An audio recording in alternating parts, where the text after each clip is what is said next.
G'day guys and welcome to my NRL Round 11 Super Saturday review. I obviously did a video, make sure you check that out, called Sin City and NRL Magic Round Review, which speaks about similar topics as to what I spoke about throughout that video. But let's get into the three games that we saw on Super Saturday, as I did get to sit down and watch some footy today.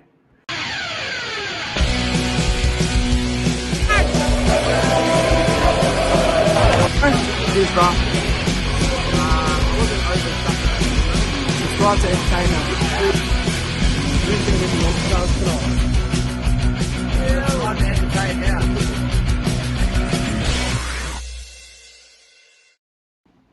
So the first game obviously saw the Gold Coast Titans at home against the Canterbury Bankstown Bulldogs. I took the Titans to win this game and win it well.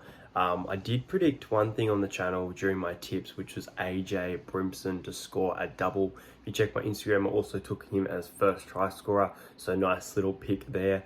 As for the Gold Coast Titans, their defense has been really poor, and I think it says a lot for the fact that the Bulldogs, even though they got a win against the Sharks, they now actually have the most points that they have scored all season, which is definitely a highlight for the Doggies fans. I thought the debutant from last week, who played today as well, Aaron Swap, that's how you pronounce it, thought he had a really good game. I thought the Dogs were really in the contest. They were down by a lot of points. I believe they were down 24 points to 10. They came really close in the end, but it was the Titans snatching a victory at home, which I thought it was going to happen all along, but the Bulldogs, just under pressure, make plenty of errors. I thought Averillo was okay, but he was fairly quiet compared to the season that he's been having. He's been absolutely outstanding, and Dallin Watene-Selesniak and Nick Meaney were fantastic for the side as well. Thought Corey Waddell, I think he's going to need to improve. I thought he had a quiet game, a few costly errors, but as for the Gold Coast Titans, obviously big game from Moe Fodawaker. He was absolutely outstanding. I believe he had something like 8 or 10 tackle breaks for the match. He ran well over 150 metres coming off the bench. He was really solid, and the Gold Coast Titans get the win. Anthony Don had some good runs of the ball as well, so the Titans are back in the 8 for now. The second game saw the biggest upset, and probably will we see another upset like this in 2021? Well, probably, with the way the new rules are going. As I mentioned, go and check out that Sin City video, but what a joke of a game. Now, I do want to say this. I do want to give the Broncos credit. It's hard to say it because the Roosters were refereed out of this game. Both teams had some shit calls, but the Roosters' calls were terrible here. I don't even know where to begin. I'm going to try and get through the positives first before I can get into the negatives. It was one of the worst refereed games I have ever watched in my life, and I'm sure a lot of people will agree with me. And I mentioned how these rules are here to stay. They're not going anywhere. They've now announced that they're going to be during Origin. I don't know how much truth there is to it. I also saw that they're going to be limiting contact at training. Like, what are you doing to the game? What are you doing, Volandis? I'm sorry, but I'm getting frustrated, and I'm sure you guys are too. We saw the Brisbane Broncos defeat the Sydney Roosters 34 points to 16. The Broncos too good. Now, I want to give them credit. That's what I wanted to say. Albert Kelly obviously hasn't played for 2,000 games. He's been in the Super League. He's back in the NRL. Thought he had a decent game. He kicked a 40-20 as well. So you can't completely blame the Broncos and the refereeing for their win. The Broncos definitely fought hard. They put in a good performance. They won this game. Fair and square might not be the right word, but the Broncos won this game because they were quite decent. Now, another thing is Joseph Suaali's debut. It's been hyped up for so long. They have had him ready against the Eagles. They have had him ready against the Cowboys. And look, I thought they were going to unleash him against one of those teams. We saw it tonight, and I didn't think it was anything amazing X Factor, but I don't expect that. It's one game for him, and I think he had some really good carries of the ball.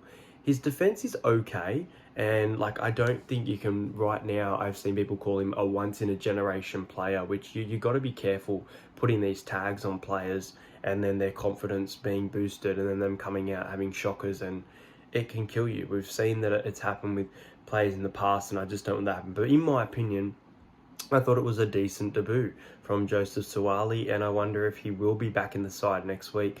via the bench or where he fits in, or if Josh Morris will be back into the side. But as I mentioned, terrible referee game. Victor Radley has every right to be angry. There was definitely some shots that were deserved of on report. However, 4 on reports with 2 sin bins is just ridiculous, and you can't say that all of those were fair. I don't like the rule that we've seen both times tonight, and I don't know, let me know if it's not new, but it's something I never noticed, that the ball, when the ball goes dead over the touch ball line, if it doesn't bounce and a player picks it up, because it's gone over the dead ball line, the kick's gone dead. Why all of a sudden is there a line dropout? I really don't think it's fair. I think it should have been established as a rule, because teams have been doing it for years, and I felt like it was a huge disadvantage to the Roosters at one point, and even as I'll be speaking about the Canberra Raiders at one point. But it was a terrible game of footy in regards to the refereeing. It was good to see the Broncos put in some effort. What a season Jermaine Asako is having. He has been outstanding. Tavita Pangai Jr. was really solid. The Broncos get a win on the road. And guys, the Roosters, they haven't been able to beat Queensland teams back-to-back since 2003. So the Brisbane Broncos with the upset of the year. And the final game saw the Canberra Raiders up against the Melbourne Storm. Now, guys, I obviously tipped the Storm to win this game 40 points to 14. They didn't reach their little 40. They did win the game 34 points to 10. A nice big win for the Melbourne Storm. The Raiders scored in the first minute, and they looked very powerful in the first 20 minutes. They just couldn't hold on, though. The Storm got away with a lot tonight, and I disagree with me in the comments if you like. They got away with forward passes. They got away with, well, they won a captain's challenge that they didn't get the ball back, so I guess that was it was a strange game. It was a really strange Saturday in general, but that's just what rugby league has become. I'm just trying to make sure I'm right, but I believe there was no sin bins in this game, which was good. A few shots on report that were extremely soft, and Melbourne got a penalty just before half-time that brought them straight into that game. It was all Canberra, but as I mentioned, the Canberra effort was really only a 20 to 30 minute effort. Before half-time, they were struggling. They'd already let 1 try in from big Nelson Asofa-Solomona. I do want to give credit, though, to Sam Williams. I thought Sam Williams, filling in Jack Whiten's shoes, I thought he had a really solid game for the Canberra Raiders tonight, but their second half woes continue as Nico Hines backs up from Magic Round, and the Storm win 34 points to 10. They were too good in the second half. As I mentioned, some calls really went their way in regards to refereeing, especially the 4 passes as well. I was surprised that it was called towards the end after all the calls they were getting, but it was definitely the right decision to stop that Justin Olam try. And as for Canberra, I just don't know what to say. It was cold conditions. They had an early lead. The night suited them, and the Storm just run away with it in a flyer. But that is my Super Saturday review, guys. I will be heading off to Bankwest tomorrow for the Parramatta Eels versus the Manly Seagulls. I'm really looking forward to that game. Should be a cracker. I'll be back to vlogging that. If you didn't see already, go and check out my Instagram at The Entertain House. I posted some photos with the Warriors and the Tigers, including Michael Maguire, James Tarmo.